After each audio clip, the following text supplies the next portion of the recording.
There are some times when you're photographing a subject that you find that the direct light or the light that's in a situation already is not exactly what you want, and you want to be able to reflect light back to the subject.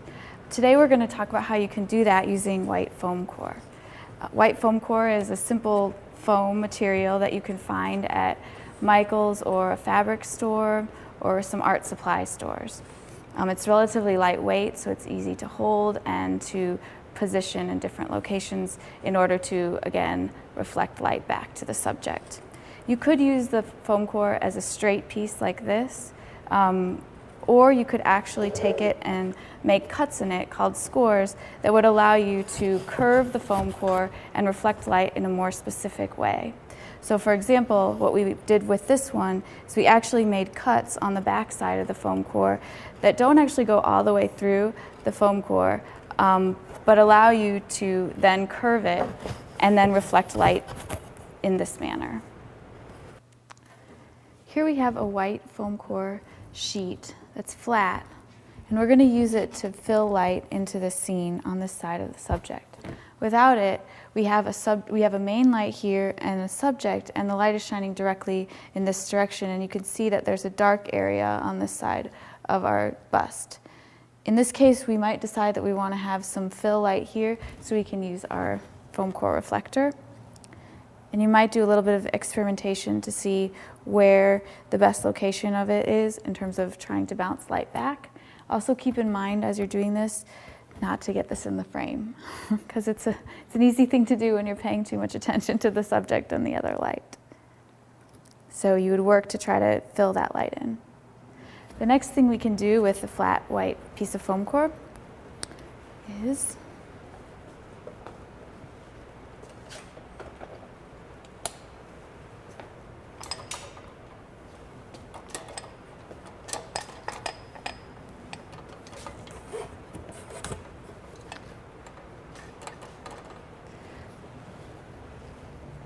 we can use it to reflect light back towards the subject without shining light directly on the subject. This is important in situations where the subject is pretty reflective, so you might want to actually, I'll show you what we want to do. We want to have the light shining towards the white piece of foam core and then bounce back towards the subject. And again, you're going to experiment a bit to see where you get the best light bounce. And also pay attention to this foam core not being in the frame as well. Okay, now I'm going to show you how to actually make the scores and cuts in your foam core. To do this, what you need is a cutting mat. You can purchase one, or you can actually use cardboard, or even foam core for that matter. You're going to need a straight edge, such as a ruler, an exacto blade, and a pencil. It's nice to use an exacto blade that is really sharp, and actually you'll find that if you're making lots of cuts, you'll end up going through these really quickly. As you're doing these kind of cuts, it is really important that they're sharp, because otherwise you'll have little frayed edges that will show up. So what you want to do is place your foam core on the cutting mat, and then for this one I actually made cuts at about 3 inches. The closer that you make them, the more bowed this will be, so it depends on what the kind of curvature that you want, but I made this 3 inches each between them. And then what you'll do is you'll take your straight edge and you'll measure from that end to the 3-inch mark. You'll make a couple measurements, so I would take my ruler and measure 3 inches, make a mark there, go here, measure 3 inches and make another mark, and then take your straight edge, line it up with those marks, and then draw a line here. You can see I've already made some of the lines.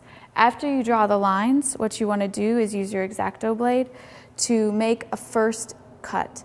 And this first cut should be kind of very on the surface level. So you want to make a little tiny cut at the top and then just make a surface level cut. What this does is it will place the exacto knife in the foam, and it makes a cut that goes to the first level of the foam core. Then you want to make a second cut, and this one is, you kind of get used to it, it's trial by error, but you don't actually cut all the way through the foam core. What you're wanting to do is do a second cut that goes maybe halfway, and you kind of feel it. If you feel a second kind of, I guess it's a you feel it go all the way through, it makes a noise actually, then you know you've cut too far. You want to actually make sure that you only cut through the first layer and then through the center of the foam core. So you'll do that, and I'll go to my next line. So I'll make my first cut here. This is the one that's on the surface. And then the second one that doesn't go all the way down, but cuts it enough so that now I should be able to take these two that I just made and open them. And you can see that I haven't cut all the way through. So this one looks like it's ready to go. So then you continue on with the rest of the foam core, and then you've created a curvature out of your foam core. And I'm going to show you how to use this in a scene. Here we have a scored piece of foam core. You can see that it's scored on the back so that we have a cup shape towards the subject. We can hold it to bounce light back in and make a fill light that's a little bit more directed than a flat piece of foam core. The alternative to this would be to score it on the front and then back alternating. So you go front, back. This would create an accordion-shaped bounce, and that would have a more diffuse reflection than this one, which has a more direct reflection. So.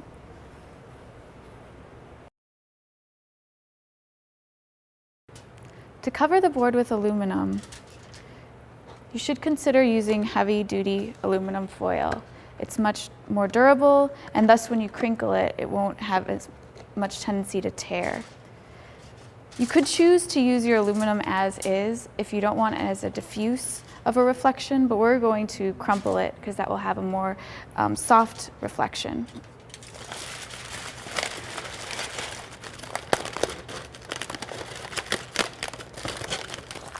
So you want to crinkle it and then uncrinkle it.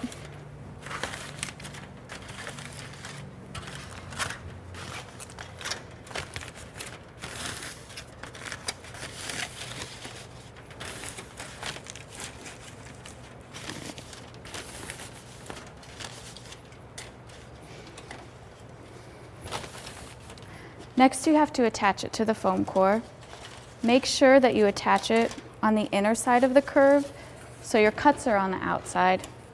Let me show you that. So cuts on the outside. This is where we're going to attach the foam, or the aluminum foil. We're going to use a hot glue gun for that. You want to get it. And you're going to want to actually bend it around the edges. So we'll start on one side.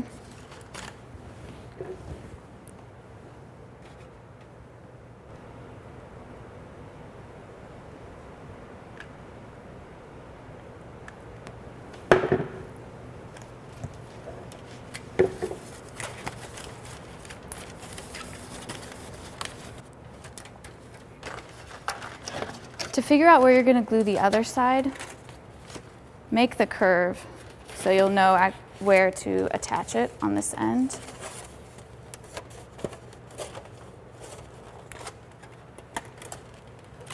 You can actually fold it so you can find your crease later.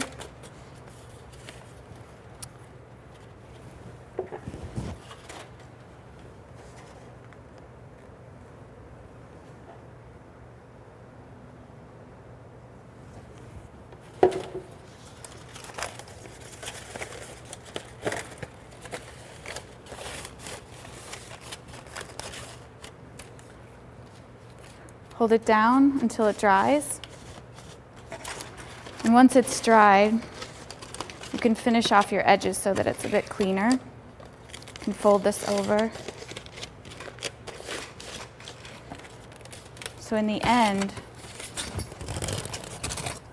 you'll have a curved reflector. And now I'm going to show you how to use this in a scene. Here we have our aluminum cover foam core. It's actually curved and scored on the back. This can be used to reflect light back to the subject, and it will provide more reflection than the foam core alone. So you can move it around and try to get the right location of fill. Again, it'll be a little bit of trial and error.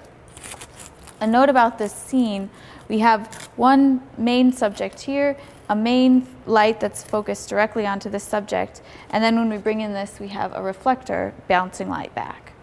However, we haven't yet talked about the back subject, which is getting a little bit of light from this front light, but there are some times when you actually want to focus just on lighting that back subject independently of how you light the front subject. In that case,